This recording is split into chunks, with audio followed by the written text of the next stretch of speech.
Join me on a fascinating trip I took to Japan with my old college friend Tony Quinn. Tony did all the planning, and I documented what we saw with my camcorder. When we arrived at our Tokyo hotel, we looked out to see what appeared to be human columns of ants moving along the sidewalks in orderly fashion, bearing the burdens of backpacks and briefcases. Perhaps office workers perform this daily ritual everywhere on the globe, but I felt we were witness to what had made Japan one of the most disciplined and industrious countries in the world.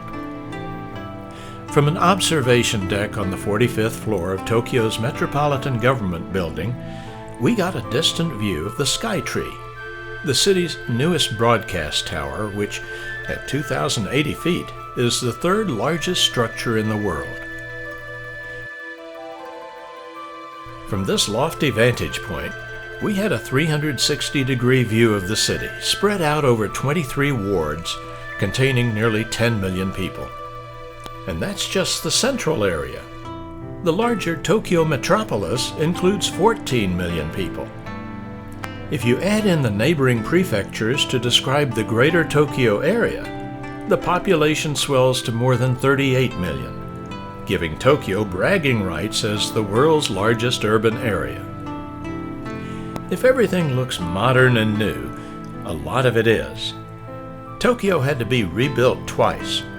Once after a devastating earthquake in 1923, then again after extensive firebombing in World War II. Today, 29 companies of the Fortune Global 500 are headquartered here, making Tokyo Japan's economic center. Since the city also serves as the nation's capital, it's home to the Emperor of Japan. Enough statistics. Let's take a look at where we're going next. Japan is a small country, spread over many islands, the largest of which, Honshu, is where Tokyo is located. Our itinerary over the next week would take us from Tokyo west to Mount Fugi, then west again to the industrial city of Nagoya, continuing west to the cultural treasures of Kyoto, and finally to the Osaka airport for our trip home. But first, Tokyo. We asked our local guide Junko to create a rainy day tour for us, and she rose magnificently to the challenge. It started with the subway. We learned that Tokyo has the world's most extensive urban railway system, with up to 62 electric train lines connecting more than 900 train stations, all within the city. Needless to say, we needed a guide. Now it was our turn to join the commuters and to people watch. To the obligatory backpacks and briefcases had been added cell phones, mostly used to play games, it appeared. Japan is a leading producer of electronic games of all kinds, whether console-based or online. In Tokyo, we were at the epicenter of the gaming industry. Beyond Nintendo and Sony, more than 30 of the 50 most profitable digital gaming franchises come from Japan. Our first touring stop was to seek shelter from the rain in a museum. Well, that brought us to the beautiful Ueno Park, home to not just one, but 4 first-rate museums. Here, for example, is the National Museum of Nature and Science, complete with an outdoor sculpture of a blue whale. Tempting? Yes. But we were headed for one of the largest art museums in the world, the Tokyo National Museum. When I say art, I'm including Asian cultural objects of all kinds, with a focus on ancient and medieval properties. I promise not to show you all 120,000 treasures, but I'll pick out a few examples that will give you a sense of what we saw. Enjoy.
Now we are on a busy street in the Ginza neighborhood where a theater is showing what appears to be a classic American movie of some kind. But that's not what we came to Japan for. We had tickets for traditional kabuki theater and were looking forward to the spectacle, even though we knew we couldn't understand a word of it. However, we were expecting to be dazzled by the staging, costumes, and very stylized vocals that define the art. People are arriving for a matinee performance at Tokyo's leading kabuki theater, which has been rebuilt several times since its founding in 1889. No photography would be allowed during the performance, but you've been listening to the sounds of what we saw, as 3 separate stories brought ancient history to life with all its passions, jealousies, treachery, violence, and a touch of fantasy. To me, it was a Japanese mashup of grand opera and Shakespeare. The local, mostly older audience loved it. Back at our hotel, the television had been left on in my room, and I was witness to another curiosity: sumo wrestling, officially Japan's national sport. I was just in time to see a replay of the takedown by a Mongolian wrestler who had just been elevated to the sport's second highest rank. Japanese martial arts, such as judo, are a compulsory part of the junior high curriculum. But baseball is the most popular sport in the country, rivaled only by soccer, of course, golf, and motorsports. Those I understand. Now watch as the champion throws his opponent out of the ring, thus winning the decisive match.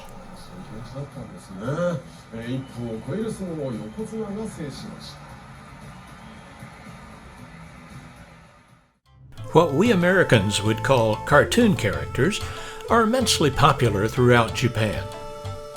Japanese anime celebrities find their way into all kinds of branding and advertising. As you can see, I had fun capturing cartoon mascots wherever they appeared, even in front of the Tokyo National Museum. Hello, Kitty. I didn't realize Japan was your birthplace. Oh, and I got to meet Pokemon's Pichu, another Japanese native. The global anime industry is now approaching $30 billion in film and television programs and licensing for video games and merchandise. Similarly, I was astounded at the omnipresence of vending machines in Japan's economy. There are nearly 3 million vending machines throughout the country, selling about $36 billion of products a year. Even fancy coffees are available at the press of a button. I didn't see a sushi or hot pizza machine, but I found out they exist. See anything you want here? Another familiar institution in Japan is a Buddhist temple. We're about to visit Fukugawa Fudo Temple and attend one of its famous 5 times daily fire rituals. The sound you hear is from a sacred Goma purification service now in progress. But I had to settle for an interior photo on the internet, since photography is now prohibited. We watched in fascination as a priest, surrounded by chanting monks and pounding drums, burned cedar sticks to purify guests like us and our belongings. Devout worshippers around us joined in the chanting with hands reverently folded. The experience left me feeling purified. About 62 miles southwest of Tokyo, we come to Mount Fugi, which is Japan's tallest peak at 12,388 feet. Whether approached by rail or highway, its isolated conical shape has made it a distinctive symbol of Japan. I'm told that we were very lucky to see it on a clear day. Followers of the Shinto religion have considered Mount Fuji sacred since the 7th century, and almost 300,000 hikers annually undertake a 6-hour trek to the summit, which is only possible during about 2 months a year. Meanwhile, artists, poets, and camera-wielding tourists do their part to capture this alluring UNESCO World Heritage Site. For us, there was an easy way to get partway up the mountain using what the locals called a ropeway. Looking down, we learned that below us was actually an active volcano. But we were relieved to find that the last eruption was in 1707, and it lasted only 2 weeks. However, Mount Fuji is formed by not one, but 3 volcanoes. So you never know. From on high, we had a panoramic view of the surrounding mountains, and could even spot a shrine in the distance that reflected Mount Fuji's continuing spiritual significance. Below us, we saw a stunning lake, which turned out to be only one of 5 lakes nestled around the base of Mount Fuji.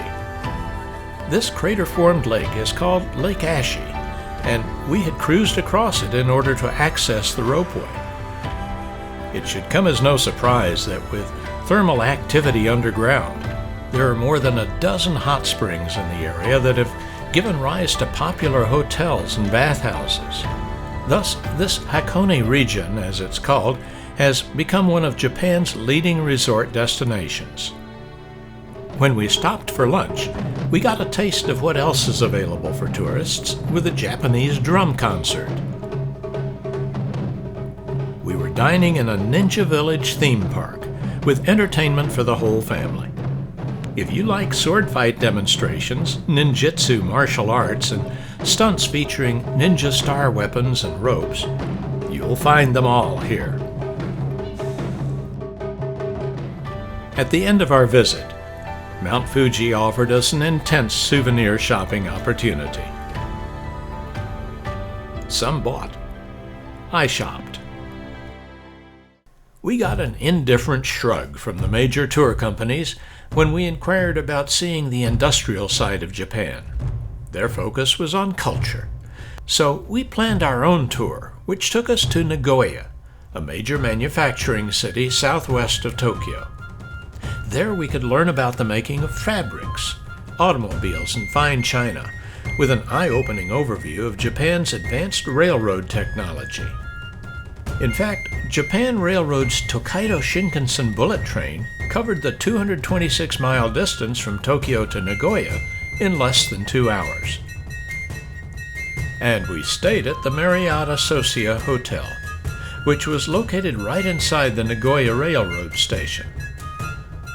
The views from my hotel window revealed an impressive city of 2.3 million, making Nagoya Japan's 3rd most populous urban area. Besides being one of the country's major ports, the city is a manufacturing headquarters for the automobile, aviation, and ceramics industries. Looking down, I couldn't help but notice all the rooftop landscaping. Beautiful to behold, and good for the environment. Take a look.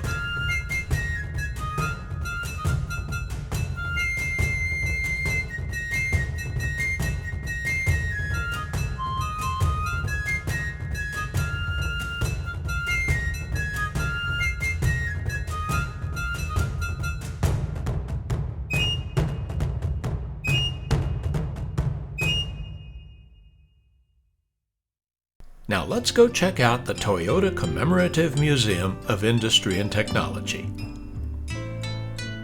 But what's this?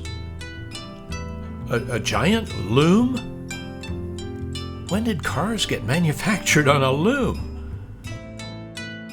Well, it turns out that the company was founded in 1926 by Sakichi Toyota, not to make cars, but to manufacture and sell automated looms he had invented.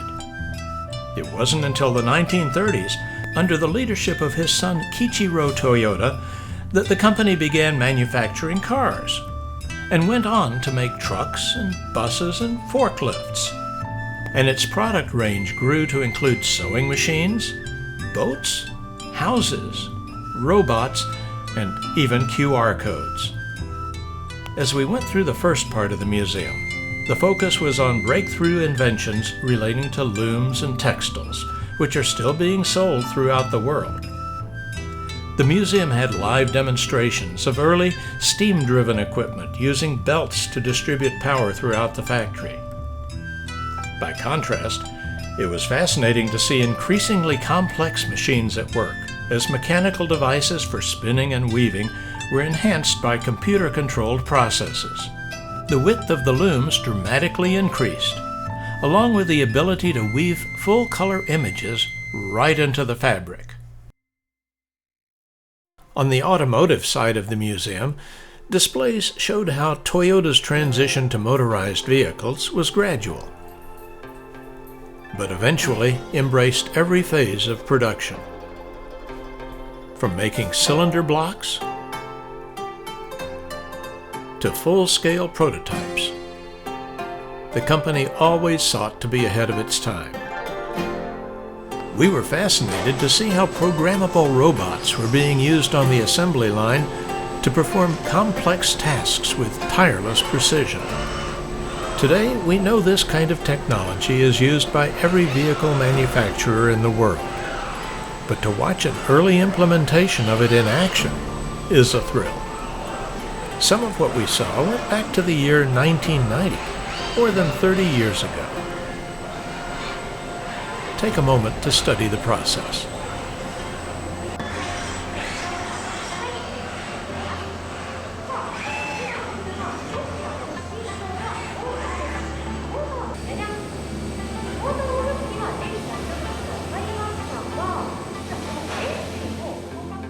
Needless to say, Toyota loves robots, and that love was on display at a recent showcase event. Or should I say, concert.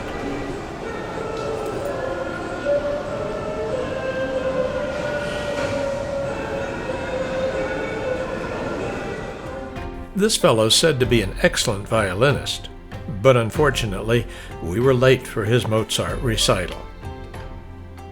So we wandered through the showroom to check out Toyotas of yesteryear, and to admire this sleek 1967 Model 2000 GT that had been featured in the James Bond film You Only Live Twice.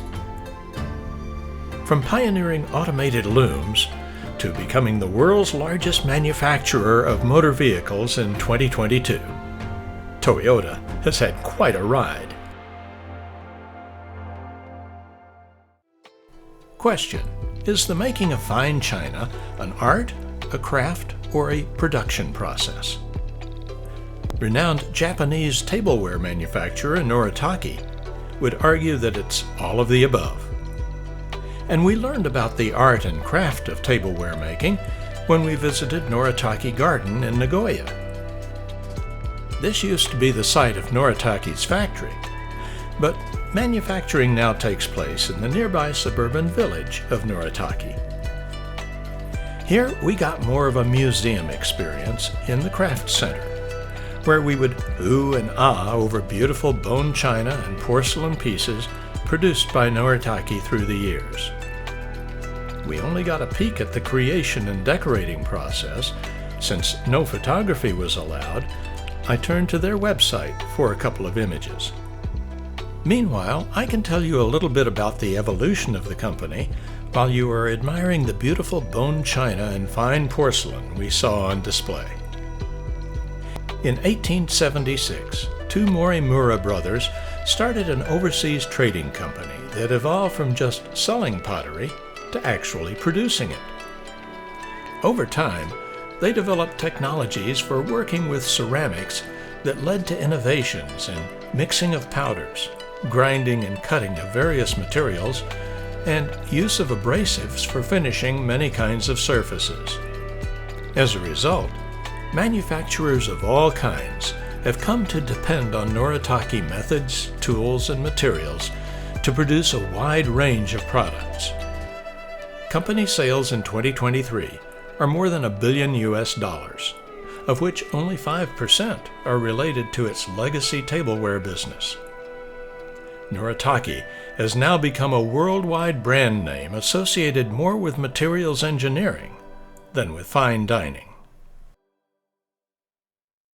The SC MagLev and Railway Park in Nagoya gave us an excellent overview of the railroad industry in Japan. At one end, we're looking at some of the engines that pull the Shinkansen bullet trains that the country is so famous for. The other end features older locomotives and even trolleys. Of course, the focal point of this museum is the forthcoming magnetic levitation, or MagLev train, that's been under development for decades. We were able to go inside a MagLev passenger car to get a preview look, but it didn't look very different from the coaches we had traveled on so far. The 300X, currently in service, looks plenty streamlined to us, but there's a notable difference. Here's the new MLX-011 engine. Do you notice anything missing?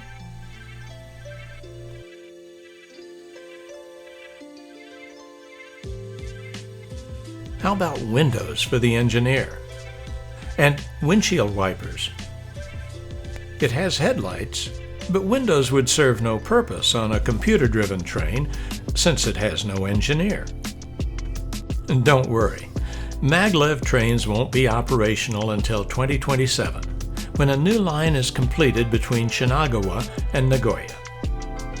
Meanwhile, experimental runs hauling passenger cars have achieved speeds up to 375 miles per hour. Railroading has come a long way from the days of steam locomotives in Japan. These big boys had windows, but they were located so far back. It's amazing an engineer could see the track ahead. Are you wondering how magnetic levitation works? Well, this model shows how propulsion coils embedded in the side rails can move the train forward.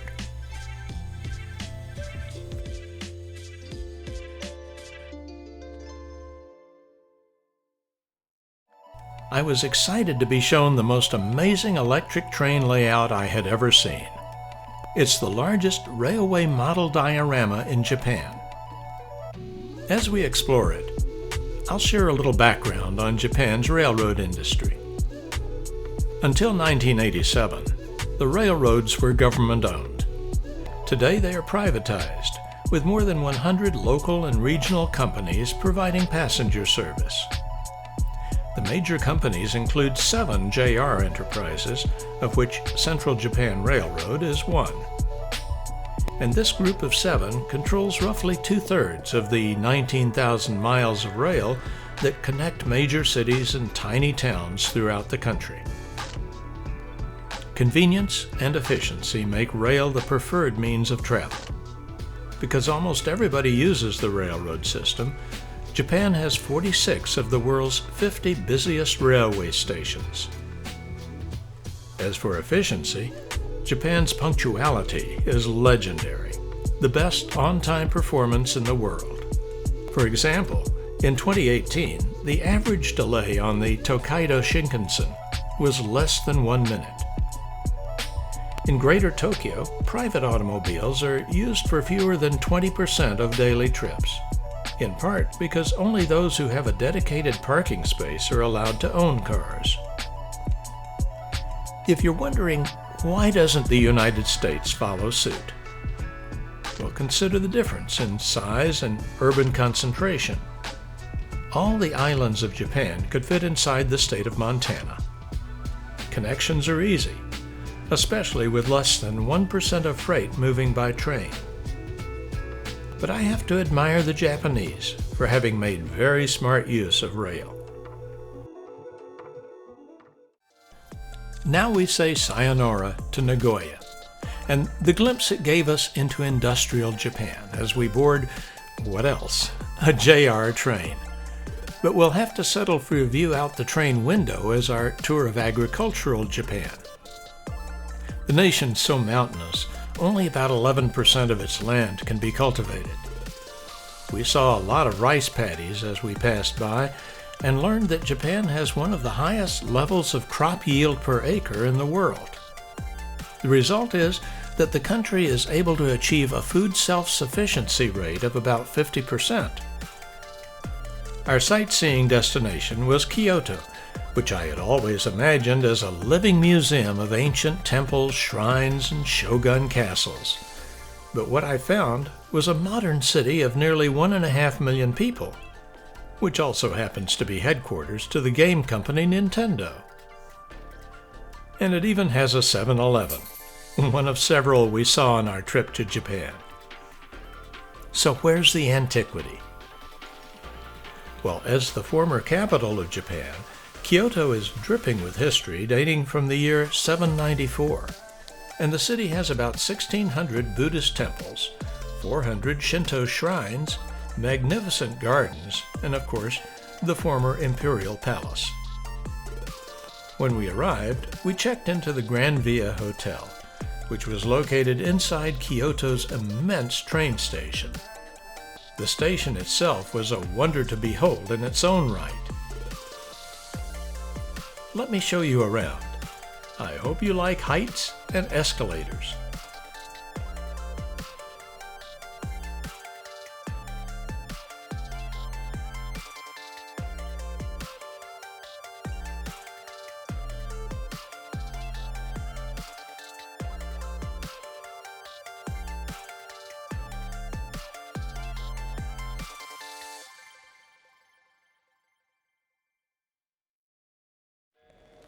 It was raining when we arrived by train at the Fushimi Inari Taisha Shrine in Kyoto, but we couldn't let that dampen our curiosity.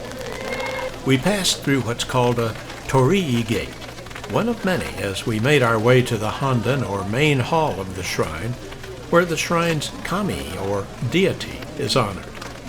In this case, Inari Okami is the deity, the kami of foxes, fertility, rice, tea, sake, agriculture, and industry. As we passed several of the buildings, we saw priests at work. Shinto shrines have priests. Buddhist temples have monks. Priests administer the shrine and perform purification rituals and ceremonies, including marriages and funerals. We're here to admire the scope and beauty of this shrine, which, if you look at a map, extends over many acres and includes a path lined with thousands of vermilion-colored gates called Senbon Torii. The reddish-orange color is said to represent the color of the sun. In this case, we could follow trails through Senbon Torii gates for 2.5 miles, leading up the mountainside to many smaller shrines. It's like going through a unique tunnel, considered one of the world's most amazing man-made wonders. It appears to have some beautiful company. This tunnel could use a roof on a rainy day. In many cases, you'll notice that the names of donors appear on the Senbon Torii gates. The torii have been donated in gratitude by those whose wishes have come true. Be on the lookout for stone foxes, which serve as messengers to the kami. There are many variations.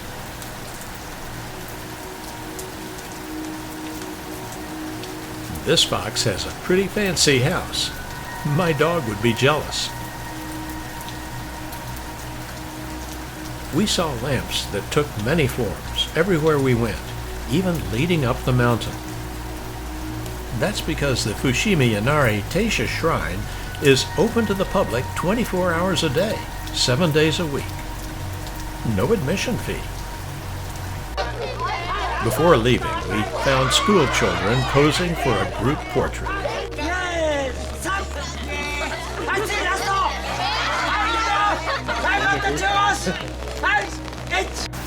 Hold still, kids.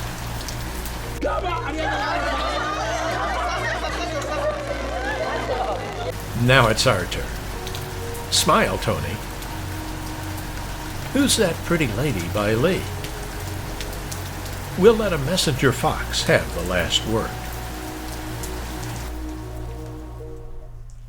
Our hotel, Grand Via, offered several fine dining options, and we chose Korinsen, which featured tempura.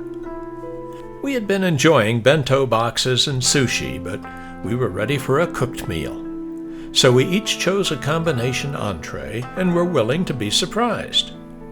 Our lovely server brought delicacy after delicacy, offered no explanation, but bowed politely as she served each course and maintained a steady flow of tea and sake. To this day, we have no idea what we ate, but most of it appeared to come from the sea and was quite tasty. The next morning, the sun was shining, and we were off to see the treasures of Kyoto.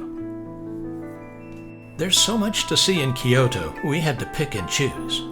We stopped briefly at a street crammed with people and looked up to see a tower of the Kiyomizu-dera Buddhist temple high above. Climbing up to it looked a bit daunting, so we kept moving. We drove past not one, but 5 gates, all leading into Nishi-Hongan-ji, another very large Buddhist temple complex. We learned it had been here since 1591, so we figured it would be patiently waiting for us when we came again. Couldn't do it all this trip. Finally, we spotted what looked a lot like a castle, complete with a moat. And that's exactly what it was. Nichojo Castle. We couldn't resist. We found out that it was a shogun castle during Japan's Edo period from 1603 to 1867, when the Tokugawa shogunate fell. We eagerly bought tickets and entered. Once inside, we came to a much more elaborate gate. Lots of Chinese influence here. There's nothing like gold leaf to convey the idea that something's pretty special. Over time, many buildings were added to this complex, but Nichojo Castle is equally renowned for its gorgeous Japanese gardens. Little wonder that after the shogunate fell after more than 2.5 centuries, thus ending the Edo period, this property became an imperial palace. It was eventually donated to the city of Kyoto and opened to the public as a UNESCO World Heritage Site. A highlight of our castle visit for me was going inside the Ninomaru Palace, which had been built by Tokugawa Ieyasu, the first shogun of the Edo period. We needed special tickets for that. No shoes were allowed, no cameras either. But thank goodness for images on the internet. The palace actually consists of 6 buildings connected by corridors whose straw mat-covered floors were designed to squeak when you walked on them. That served as a form of security in ancient times. I was entranced by the gorgeous paintings on the sliding doors, which were done by artists of the Kano school, dating from the 15th century.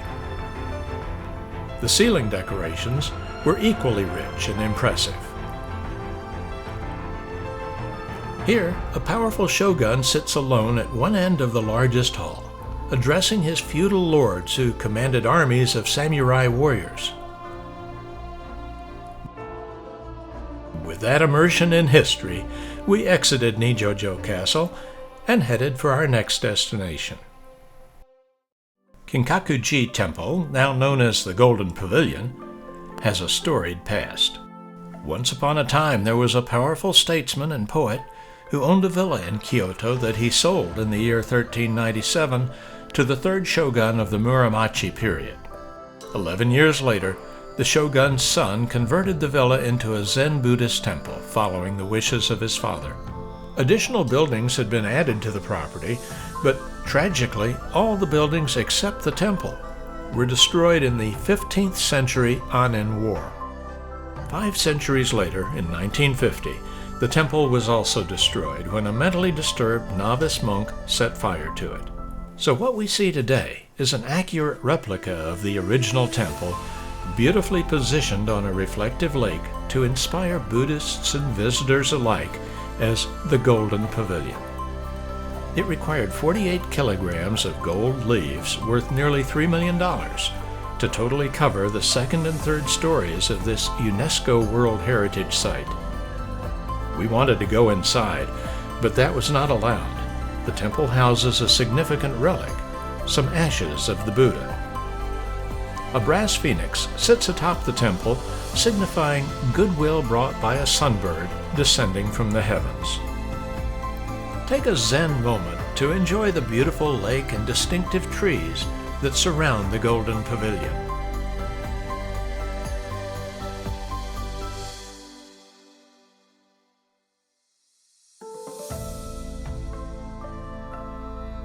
As we began to exit, following a group of well-mannered school children, my camera caught sight of a pretty mother and her daughter in traditional kimonos. We are heading to Nara, the ancient capital of Japan that has a notable Buddhist temple, a major Shinto shrine, and of all things, a deer park. You'll see what I mean. Upon arrival in Nara, we're struck by the imposing Chodaiji Temple, which is said to be the world's largest wooden building under one roof. It houses Japan's largest bronze statue of the Buddha. The building and Buddha statue date back to about 750 AD, although both have been destroyed or damaged several times through the centuries and had to be rebuilt or restored. One of the Deer Park residents greets us as we approach the Nandaemun Gate. This UNESCO World Heritage Site attracts more than 2 million visitors a year.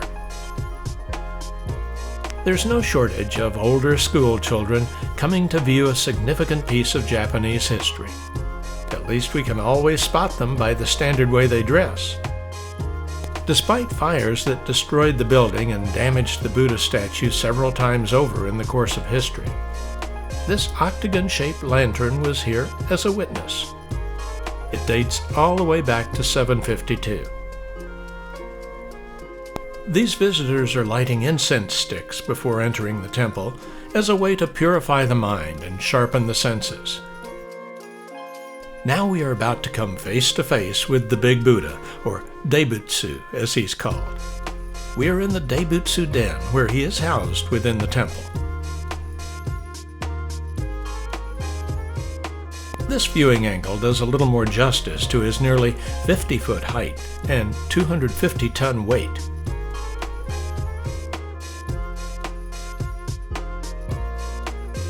Only when we see a Buddhist monk praying at an altar below do we begin to get a sense of perspective. Next to the Buddha is one of the guardian deities who protect the temple in 4 directions: north, south, east, and west.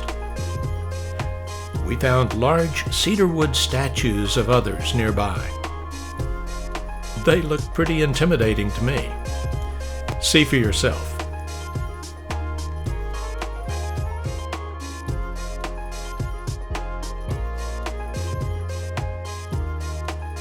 When we left the temple, we took note of other buildings on the well-manicured temple grounds.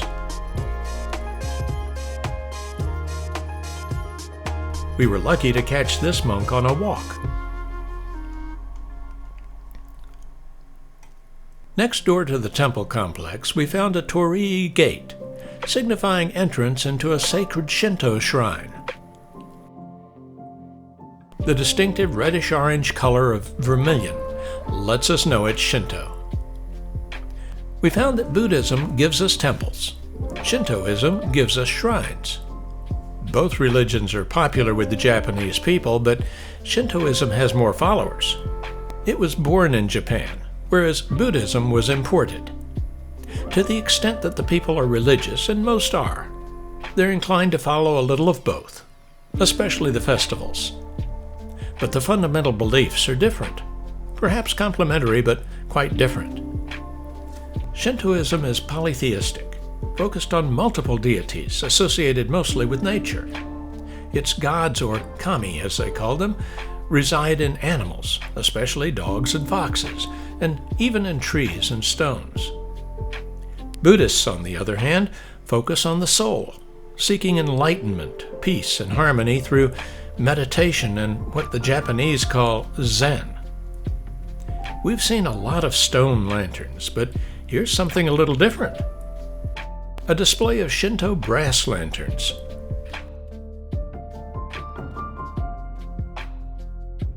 Beautiful. Both religions collect a few yen by selling omamori and ima. Omamori are amulets or charms sold at shrines for luck and protection. Ima are wooden plaques representing prayers and wishes.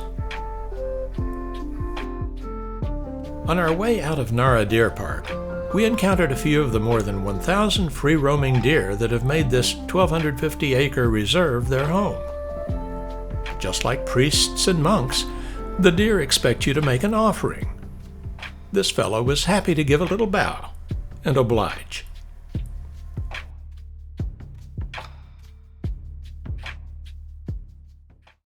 On our way back to Kyoto, we took a last look at an orderly procession of kids and tried to imagine how the Japanese would view our youngsters on a field trip. As we say sayonara to Japan, we marvel that this tiny collection of islands has maintained its traditions and culture while building a modern economy that's the third largest in the world. Amazing